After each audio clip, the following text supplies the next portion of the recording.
Welcome to Mythic Bedtime YouTube channel. Don't forget to subscribe, like, comment and share. Goldilocks and the Three Bears. Beside a great forest was a meadow. In the meadow was a cottage.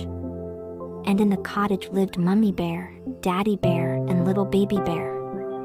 The bears each had their very own bed to sleep in, chair to sit on, and bowl for eating their favorite of all things, porridge. One morning, as the sun rose over the meadow, Mummy and Daddy Bear were preparing breakfast in the kitchen. Little Baby Bear awoke, looked out the window, and thundered down the stairs. "Mummy! Daddy, look!" cried Little Baby Bear. The baby bear pointed out of the window, where hundreds of fluttering butterflies filled the meadow. Now, it is worth pointing out that, besides eating porridge, chasing butterflies was one of Baby Bear's favorite things to do. And she didn't get to do it often, as the butterflies only came to the meadow in the springtime. "Please, please, please, can we go out before breakfast?" said Baby Bear. "There are so many butterflies, Mummy. More than I have ever seen. I simply must go out now." "Oh, please, can we go? Please." "Very well, dear," said Mummy Bear. "I shall just pour the porridge," said Daddy Bear, "so that it can cool and be the perfect temperature for when we return." Daddy Bear poured the porridge into the 3 bowls and carefully set them on the table. Then, with a clunk, the front door shut and the 3 bears strolled out into the meadow, leaving the cottage empty. Close by lived a woodman. He had a beautiful daughter with golden shimmering hair that went by the name of Goldilocks. She was a sweet girl, but had an inquisitive nature that often landed her in a spot of bother. Once, she had followed animal tracks in the forest and nearly been eaten by a wolf. On another occasion, she picked up an egg from an eagle's nest, never a good idea, and received a swift peck on the head when the bird returned. Goldilocks was, as you can no doubt tell already, a very curious little girl. On this particular morning, Goldilocks was running an errand for her father and came across the bear's cottage. "What a delightful little cottage," she thought. "I wonder who lives here." Without a second thought, Goldilocks unlocked the garden gate, walked up the path, and knocked at the front door. Nobody answered. Undeterred, she walked over to the window and peeped inside.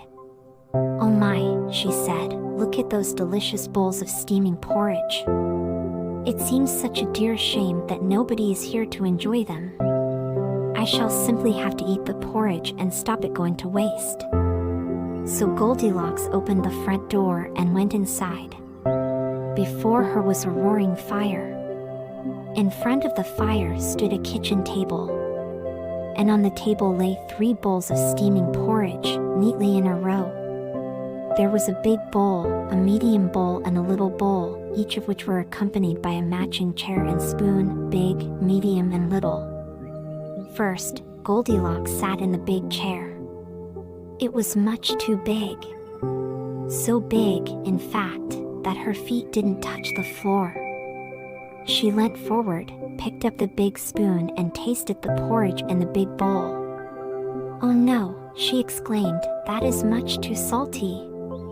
Goldilocks then sat in the medium chair, picked up the medium spoon, and tasted the porridge in the medium bowl. "Oh no," she exclaimed, "that is much too bland." Finally, Goldilocks then sat in the little chair, picked up the little spoon, and tasted the porridge in the little bowl. "Ah yes," she exclaimed, "this one is just right." Suddenly, there was a loud cracking sound.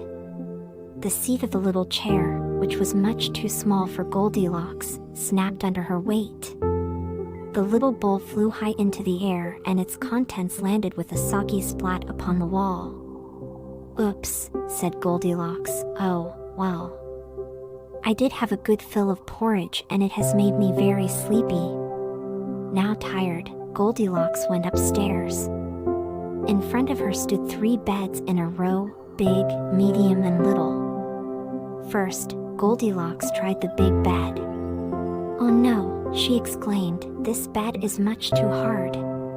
So Goldilocks climbed out of the big bed, not taking any care to replace the sheets as she found them, and got into the medium bed. "Oh no," she exclaimed, "this bed is much too soft."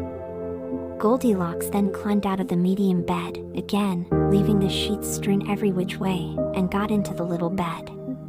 "Ah yes," she exclaimed, "this one is just right." With that, Goldilocks yawned, pulled the covers up over herself and fell fast asleep. Around 20 minutes passed and the three bears returned from their walk in the meadow. "Good golly," exclaimed Daddy Bear, "what in the blazes has been going on in here? And who has been eating my porridge?" He looked mightily angry. Mummy Bear walked up to the table, lifted up her bowl and inspected it carefully. "And who has been eating my porridge?" she growled through her large and very sharp, clenched teeth. "Mummy, Daddy, look," cried little baby bear, "my chair is broken, my bowl is empty and there is a great dollop of porridge on the wall." The three bears were incensed and set about the house at once to find the intruder. They inspected every inch of the downstairs looking for clues, but they found nothing. "Follow me," whispered Daddy Bear, making his way quietly across the hallway and up the stairs. When he reached the top, he stopped and stared at their three, usually very tidy, beds. "Who has been lying in my bed?" roared Daddy Bear.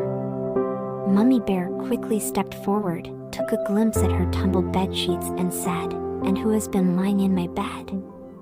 Little baby bear looked at her bed, the very bed that Goldilocks was sleeping in.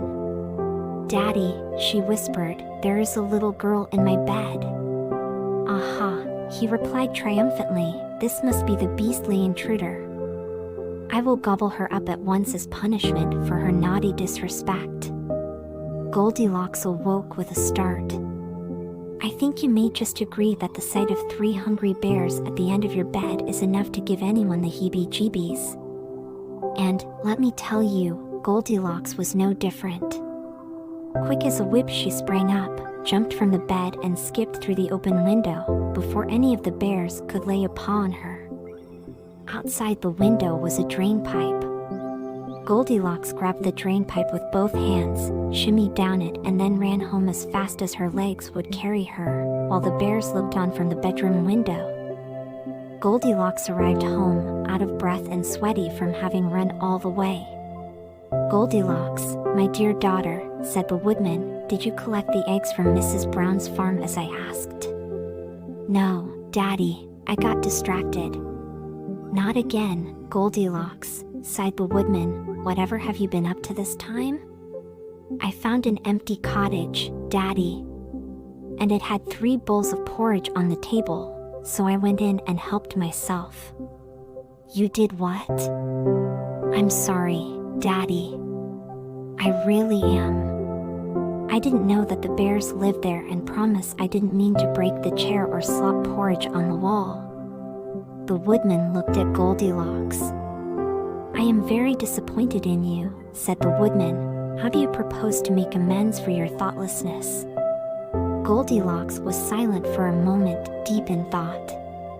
"Perhaps, Daddy," she said at last, "I can write them a letter to say sorry. But I think Baby Bear would also like a new chair and I should replace the porridge oats that I ate." The woodman smiled. "Good idea," he said. In the days that followed, Goldilocks wrote her letter of apology and carefully carved a new chair for Baby Bear, with some help from her father. She also performed many chores around the house to earn enough pocket money to buy a brand new box of the finest porridge oats. Once they were ready, Goldilocks gathered her things and set off, over the meadow, to the three bears' cottage.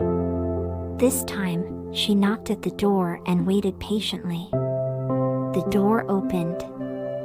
"You," roared Daddy Bear. Hearing this, Mummy Bear and Baby Bear came charging to the door at a furious pace. "Gobble her up, Daddy," cried the baby bear. "Wait," replied Goldilocks. "I have come to say I'm sorry. I know what I did was wrong. I should never have come into your house uninvited and touched your things. I have written a letter to say how sorry I am, made a new chair for Baby Bear, and brought you a box of your favorite porridge oats." The bears looked at each other. "Dear girl," said Mummy Bear, "this is a sweet gesture and we are happy to accept your apology." "Thank you," replied Goldilocks. I am very pleased to say that Goldilocks was not eaten by the bears. She had indeed learned her lesson, repented for her thoughtlessness, and, from that day forward, vowed to be kind and courteous to everyone she met. And not just that.